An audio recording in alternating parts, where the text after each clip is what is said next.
Ooh, so shiny. God, I'm such a sucker for packaging.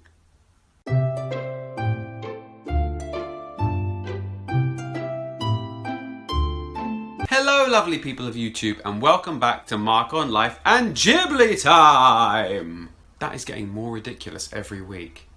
Thank you so much to everybody who watched last week's episode, which was The Cat Returns. If you haven't seen that episode, what have you been doing?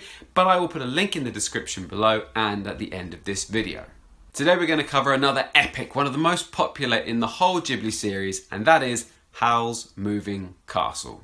Howl's Moving Castle was first released on the 5th of September 2004. It is loosely based on a novel of the same name by Diana Wynne Jones.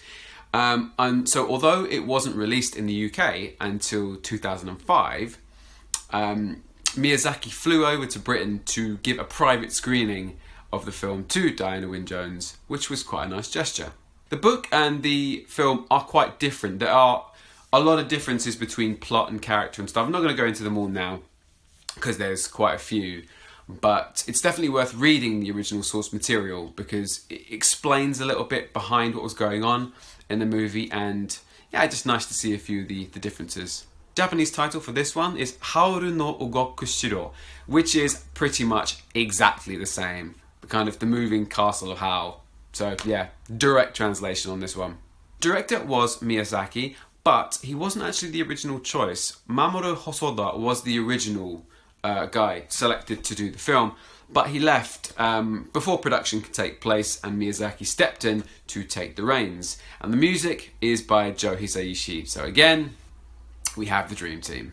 Since Spirited Away did so incredibly well, Studio Ghibli's popularity went through the roof. Even though there was another film in between, the amount of stars, kind of A-list celebrities who wanted to be involved suddenly went absolutely astronomical. And this one is maybe the strongest that they've had. We've got Christian Bale in the lead as Howl. We've got Lauren Bacall, Jenna Malone, Emily Mortimer as Sophie, Billy Crystal as Calcifer. A whole raft of people. Really, really strong names in this one. And the dub is really, really good. Obviously, as always, the Japanese one is the one I would go for. But in terms of the performances and how they fit, really, really, really good, this one. Interestingly enough, in the Japanese dub, the woman who plays the young and old version of Sophie is the same person. In the English dub, it is not. Gene Simmons plays old Sophie and Emily Mortimer, the young one. Not sure why they changed that, but they did. So what happens in Howl's Moving Castle? Well, do you know what? I'm actually not going to give away that much because I think I'm giving away too much plot, but we'll go into a little bit. So we're centred around Sophie. She is our heroine for this adventure, and she is a young milliner or hat maker. We're in a fictional city, but it's based on Colmar in France, as Miyazaki was always wont to do. He bases his locations in Ghibli films on real places. And so Sophie goes off to meet her sister Letty. But on her way to meet Letty, she meets a young, handsome wizard called Howl, and they have a little encounter. And when she gets back, she has another encounter with someone who turns out to be the Witch of the Waste, who transforms her into an old woman. So after much deliberation, she decides she's got to break the curse of age that has been put on her, and so she leaves the town to search for the cure. On her way, she meets a scarecrow who is magically animated, who leads her all the way to this vast mechanical construction with moving parts, steam-powered sort of thing. And this, of course, is Howl's Moving Castle. As she makes her way into Howl's Moving Castle, Howl is not there. She meets his apprentice Markle and Calcifer, one of the coolest characters in Studio Ghibli, who is the fire, or a fire demon, who sort of is the heart of this castle and sort of runs the place. Now she feels that she needs to stay there. There's magic here, so it might be able to help her. And when Howl returns, she says that Calcifer let her in and has sort of appointed herself the cleaning lady because the place is an absolute mess. And so Howl he's a bit abrupt about it, but he goes along with it. At the same time, Sophie's country is sort of involved in a war, and Howl is involved in the war too, but sort of on both sides, so it's very confusing. And he doesn't really want to fight. In fact, he sends Sophie as an ensign a way for him to tell the king that he's a coward and doesn't want to fight. Now, I won't say what happens, but it doesn't go particularly well, and Howl eventually has to come and rescue her and get her out of there. Sophie learns that Howl has been sort of transforming himself into a bird and flying away to interfere with both sides of the war. And each time he does it, it's becoming harder and harder to become a human. At the same time, Calcifer, the fire demon, is becoming sick, and because he's the sort of the heart of the castle, he finds it very difficult to protect the place anymore. So that when the castle is then attacked, it's not very easy to protect. And long story short, the castle, in some ways, is wrecked. And I don't want to say any more. This one I don't want to give very detailed plot because I want you to experience it yourself. But what happens with the war? Does it end? Who wins? You know what I mean?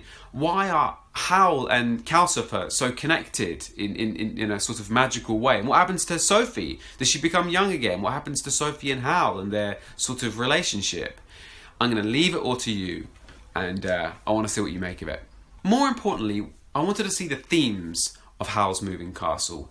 Evidently, there is a sort of pacifist theme here, the anti-war theme. Miyazaki was always very sort of vocal about his distaste and hatred for the Iraq War. And so you can see the themes here. What's interesting is it's not a sort of good versus bad, as life often isn't.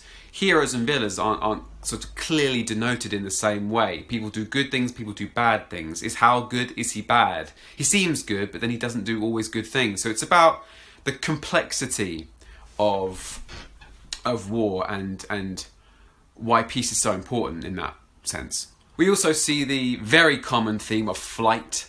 Again, we know aviation, very, very important to Miyazaki, but also technology. It's a bit of a critique on the modern world because you've got the sort of the magic and modern technology and the sort of steampunk of the of Howl's Moving Castle, but then all of the natural elements around him. So it's the magic versus the technology. So yeah, a bit of a critique of modern society. And most importantly, I think it's about old age or compassion for old age. In Japan, I think they have a much sort of softer view of old age, much more respectful view of old age that we do in the West sometimes. In 2013, Miyazaki was speaking about Howl's Moving Castle, and he has often said that it is his favourite creation. And he said, "I wanted to convey the message that life is worth living, and that has never changed."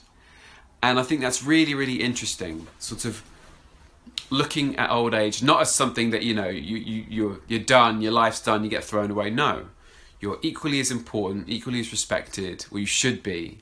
And it's very rare that you see that in fantasy or anything like that. So I guess that's just what he wanted to explore. Do I recommend Howl's Moving Castle? Yeah, absolutely. It's really, really great. We're back to the standard epics that Ghibli is known for.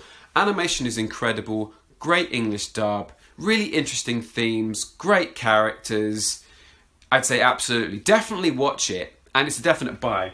This, as I said, is spectacular. I love the steelbooks, they're absolutely beautiful. And this one is a double disc as well, so you get the DVD and all the extras. So do I recommend? Yes.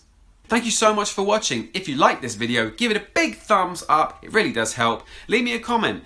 Do you know Howl's Moving Castle? Have you seen it? What did you think? Share this video with your friends and subscribe to my channel to see more. Next time we're going to be covering a Ghibli that I don't know very well, Tales from Earthsea. I've only actually ever seen it once, so I'm interested to have another look at it. I'm on all the usual social media platforms. Twitter, Instagram are Mark Joseph Actor, so go follow me there now.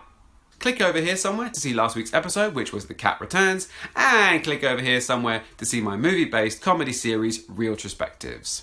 So I will see you all right back here next week for Tales from Earthsea, but from me, Mark on Life and GhibliTime, I will speak to you soon.